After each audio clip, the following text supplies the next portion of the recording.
Welcome to the DigyKeys podcast. I'm Ethan Carter, And I'm Madison Brooks. and we are here to share some really powerful tips to help improve your focus and concentration. We are. Like this podcast and subscribe so you can support us, and you'll get notified about new episodes filled with actionable advice to boost your productivity. Yeah, tons of good stuff. Today, we're taking a deep dive into how to train your brain to stay focused longer based on this awesome DigyKeys article that you sent me. Oh, yeah, this is a great one. Get ready to unlock the secrets of peak mental performance and kiss those distractions goodbye. It is amazing how many people think that focus is just something you're born with, Yeah. But this article really digs into the science of neuroplasticity, Okay. which means your brain is constantly rewiring itself based on what you do. So if someone's reading this and they're thinking oh, my attention span is shorter than a goldfish, Right. what would you say to them? I would say that is not a life sentence. Okay. Think of focus like a muscle. The more you exercise it, the stronger it gets. Yeah. And even making small, consistent efforts can make, rewire those neural pathways. That makes sense. Yeah. The article mentioned that even just 10 minutes a day of mindfulness meditation can make a big difference. It can. I've got to admit, I'm a little skeptical. 10 minutes seems almost too easy. Right. It's a common misconception, but studies have shown that consistent mindfulness practice can actually strengthen the prefrontal cortex, Okay. which is basically your brain's control center for focus. So it's like the command center. Yeah, it's Yeah. like doing a few reps with a light weight every day. Okay. It might not seem like much, but over time you'll see those gains. Okay. So I can see how this works. Yeah. So we've got meditation for building those focus muscles. Yes. But what about other brain-boosting exercises? Yeah, the article highlights brain games and puzzles as fantastic options. Okay. Things like memory challenges, Sudoku, or even apps like Lumosity Okay. can really help to sharpen your working memory. I struggle with remembering names. Oh, yeah? Would these brain games actually help with that?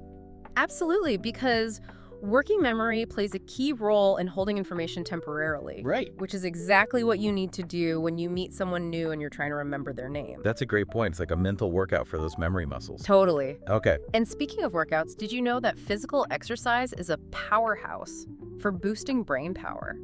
Really? Yeah, just 30 minutes of exercise can supercharge your cognitive performance for a whole day. I've always been a little skeptical about the exercise brain link. Yeah. But the article mentions a study that found a significant boost in cognitive function for a full 24 hours after exercise. That's pretty compelling. It's pretty amazing, and what's so fascinating is that exercise increases blood flow to the brain, Okay. which stimulates the growth of new brain cells, and it strengthens the connections between neurons. So it's like giving your brain a fresh dose of oxygen and nutrients. Totally. It's Yeah. giving your brain that extra boost. I'm definitely motivated to lace up my sneakers now. Yes.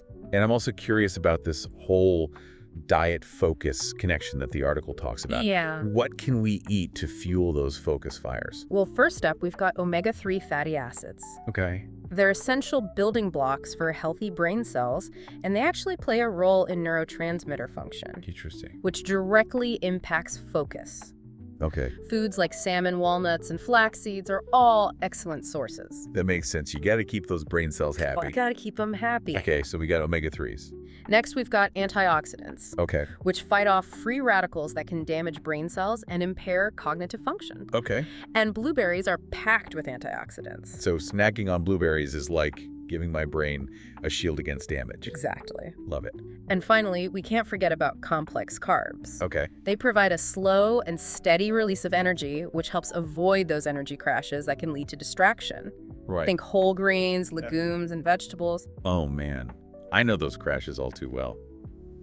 It's like my brain just hits a wall in the afternoon. Oh, yeah, and those energy dips are often caused by blood sugar spikes and crashes. Okay. So complex carbs, they really help keep your blood sugar stable so you can avoid those mental slumps. Nice. So if you're looking to stay focused and energized throughout the day, ditch the sugary snacks and opt for those brain-boosting complex carbs. Great advice. Yeah. Okay, we talked about fueling our brain with the right foods, but what about recharging it? Yes. That's where sleep comes in, right? Absolutely. This article really emphasizes the critical role sleep plays in focus. Yeah. It's during sleep that your brain clears out toxins that build up during the day, Okay, toxins that can impair your concentration. So when we skimp on sleep, we're basically letting those focus-killing toxins party in our brains. You could say that. All right. They recommend aiming for 7 to 9 hours of quality sleep Okay. to really optimize cognitive performance. 7 to 9 hours sounds great, Yep. but realistically, how many people can actually manage that consistently? It's definitely a challenge in our fast-paced world, but even small adjustments to your sleep routine can make a difference. Like what? Like creating a relaxing bedtime routine, like dimming the lights, reading a book, or taking a warm bath, Yeah, can help signal to your brain that it's time to wind down. those are great tips. I've heard that avoiding screens before bed is crucial too. It is. The blue light emitted from our devices can interfere with our sleep cycle. Exactly. And while we're on the topic of things that can disrupt our focus, let's talk about stress. Yeah. It's a major focus killer. Oh, yes. Stress is definitely my kryptonite when it comes to concentration. I feel that when stress hits, your brain releases cortisol, Right. which can wreak havoc on your cognitive function. Makes sense. That's why incorporating relaxation techniques into your routine is essential. I've tried meditation before, but I always struggle to quiet my mind. Yeah. Are there other relaxation techniques that might be easier to start with? Absolutely. Deep breathing exercises are fantastic for calming the nervous system and reducing stress levels. Even just taking a few minutes to focus on your breath can make a world of difference. Yay. Another option is progressive muscle relaxation, Okay. where you systematically tense and relax different muscle groups. I've heard of that. It sounds like a great way to release tension. It is, and the best part is you can practice these techniques anywhere, anytime. Okay. So whether you're feeling overwhelmed at work or anxious before a big presentation, you have tools to regain your focus. These are such practical tips. I'm realizing that focus isn't just about mental effort, it's also about creating an environment that supports concentration. Yes. And speaking of environment, the article talks about minimizing digital distractions, Right. which feels like a constant battle these days. It's a challenge we all face. Our devices are designed to grab our attention. Yeah, they are. So it's no wonder we struggle to stay focused. But the good news is there are steps we can take to regain control of our digital environment. Okay, so what can we do? One simple but powerful strategy is turning off non-essential notifications. It's amazing how much mental energy we waste responding to every ping and buzz. I am so guilty of that. I'm a total notification junkie. My phone's a constant buzz. Any tips for breaking that habit? Start by identifying which notifications are truly necessary. Do you really need to know every time someone likes your Instagram post or comments on a YouTube video? Probably not. Probably not. Disable those distractions and see how much calmer your digital world becomes. That's a great point. It's about being intentional with what we allow to interrupt our focus. Exactly. And for those truly tempting websites, the ones that can suck you into a black hole of procrastination, the article recommends using website blockers. Like those productivity apps. Yes, exactly. I've heard of those. They're like virtual bouncers for your brain. Exactly. Tools like Freedom or Focus at Will can block those distracting websites during designated work hours. It's like creating a force field against procrastination. I love that. Okay, so we've covered minimizing those digital distractions, but now let's look at how our physical environment impacts focus boosts. The article talks about a clutter-free workspace. Yes, clutter bombards your brain with visual distractions, making it harder to focus on the task at hand. Think of it this way, a tidy desk equals a tidy mind. Clutter is my kryptonite. When my workspace is a mess, it's like my brain can't find the focus button. Oh, I can totally relate. Even small steps like clearing your desk at the end of each day or having designated spaces for everything can make a big difference. Those are great tips. I'm also curious about the idea of peak performance times. The article mentioned tracking productivity levels to figure out when our brains are at their best. It's fascinating, isn't it? We all have natural rhythms throughout the daytimes. When our energy and focus peak by paying attention to our productivity patterns, we can identify those prime times and schedule our most demanding tasks accordingly. So it's like figuring out when our internal focus clock is set to high energy. Exactly. For some people, it's first thing in the morning. For others, it's late at night. The key is to experiment and find what works best for you. That makes sense. It's all about working smarter, not harder, by aligning our work with our natural rhythms. And speaking of working smarter, the article highlights the power of single tasking. Despite what we might think multitasking isn't efficient, it actually divides our attention and compromises the quality of our work. This one hits home. I am a notorious multitasker. Yeah. But why is single tasking so powerful? What's happening in our brains when we try to juggle multiple things at once? Multitasking forces your brain to constantly switch between tasks, which taxes your executive functions and leads to cognitive overload. It's like trying to run two apps simultaneously on your phone, Everything slows down and you're more likely to make mistakes. That's a great analogy. I can definitely relate to that feeling of mental sluggishness when I try to do too many things at once. So how do we break free from the multitasking trap? Techniques like time blocking, where you dedicate specific blocks of time to certain tasks, can be incredibly helpful. And creating prioritized task lists can help you stay focused on what's most important. Those are great strategies. It's all about being intentional with our time and energy rather than letting ourselves get pulled in a million directions. Now that we're talking about intentionality, goal setting plays a crucial role in boosting focus. When we have clear, actionable goals, we're more likely to stay motivated and on track. It's like having a mental compass guiding our focus in the right direction. Exactly. And here's where the article gets really practical. It suggests breaking down those big, audacious goals into smaller, manageable steps. Okay.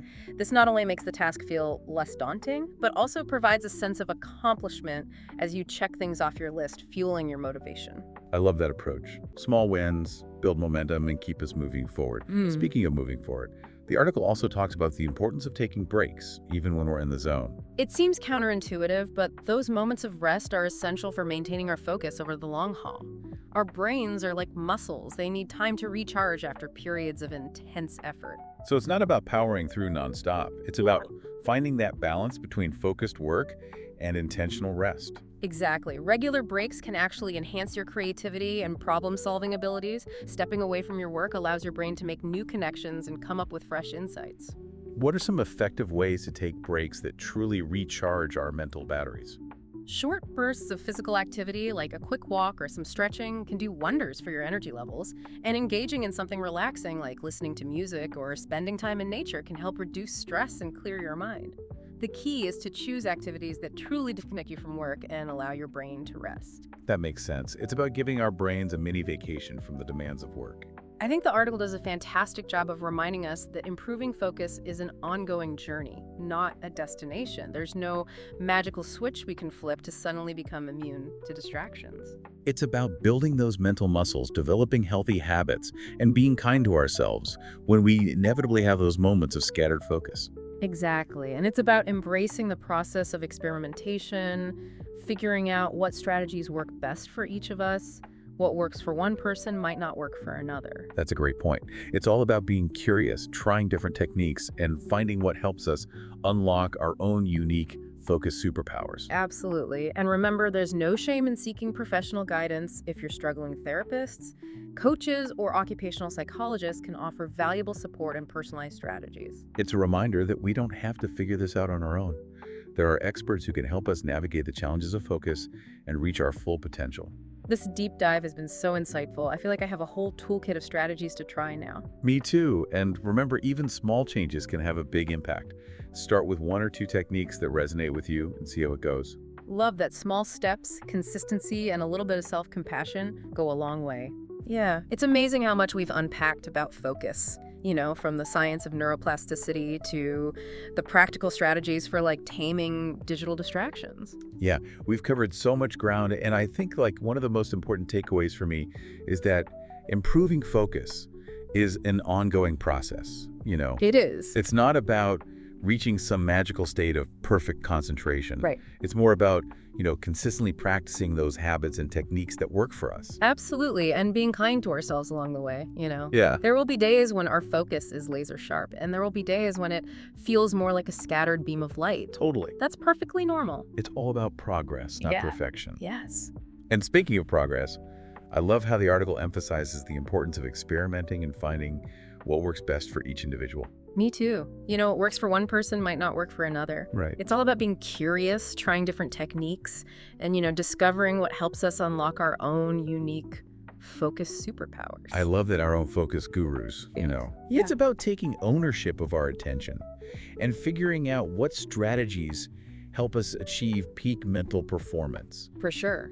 This deep dive has really reinforced the idea that focus is a skill we can cultivate and strengthen over time. Yeah. It's not something we're simply born with. Exactly. And I think it's important to remember that even small changes can make a big difference. Yeah. Just pick 1 or 2 things to focus on and see how it goes.